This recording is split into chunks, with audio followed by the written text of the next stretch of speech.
এখন বলতে পারেন যে হুজুর সন্তানরা তো কথা শুনে না, কি বলবো? আপনি সন্তানদেরকে হযরত লুকমান আলাইহিস সালামের মতো লুকমান আলাইহিস সালাম সম্পর্কে যখনই বলতে হয় তখন বলতে হয় তার সম্পর্কে কিছু কথা লুকমান আলাইহিস সালামের নামে।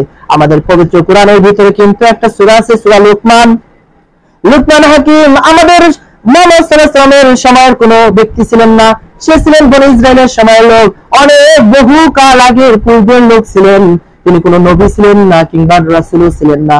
তাহলে এখন প্রশ্ন আসতে পারে, হুজুর যদি নবী না হয়ে থাকেন, যদি রাসূল না হয়ে থাকেন, তাহলে এমন কি ব্যক্তি হয়ে গেলেন, এমন কি কাজ করতেন যার নামে আল্লাহ তাআলা মুহাম্মদ সাল্লাল্লাহু আলাইহি ওয়াসাল্লামের উপরে যে কোরআন নাযিল করেছেন সেই কোরআনের ভিতরে একটা সূরা দিয়ে দিয়েছেন, লুকমান নামে সূরা দিয়ে দিয়েছেন। আমরা বললাম যে তাহলে কেন তাকে এত মর্যাদা দেওয়া হইলো? লুকমান আলাইহিস সালাম একদিন তার সন্তানদেরকে ডাক দিলেন, ওহে আমার কলিজার টুকরা, ওহে আমার প্রিয় বৎস, খুব সুন্দর করে আদর করে কাছে নিলেন। আপনারা এই কাজটা করবেন সন্তানদেরকে। সন্তানের বাবার সাথে খোলামেলা কথা বলতেছে না, বাবাও সন্তানের সাথে খোলামেলা কথা বলতেছে না, কেমন যেন একটা ভয়, কেমন যেন একটা লজ্জা। আরে ভাই, এটা মুসলমানদের ভিতরে থাকতে পারে না। সন্তান বাবাকে ভালোবাসে, বাবা সন্তানকে ভালোবাসে, সেখানে সব কথা বাবাকে শেয়ার করবে, বাবা উপদেশ দেবে, বাবা এটা করো ওইটা করো না, এভাবে সন্তানকে সঠিক পথে রাখতে হবে। লুকমান হাকিম আলাইহিস সালাম যেভাবে সন্তানকে ডাক দিলেন, ওহে কলিজার টুকরা, আসো কাছে আসো। যখন কাছে আসলেন তখন বললেন যে তোমরা কখনো আল্লাহর সাথে শরীক করো না। এই যে ছোট্ট একটা কথা বললো যে তোমরা কখনো আল্লাহর সাথে শিরক করো না, এই কথাটা আল্লাহর কাছে অত্যন্ত পছন্দ হয়ে গেল।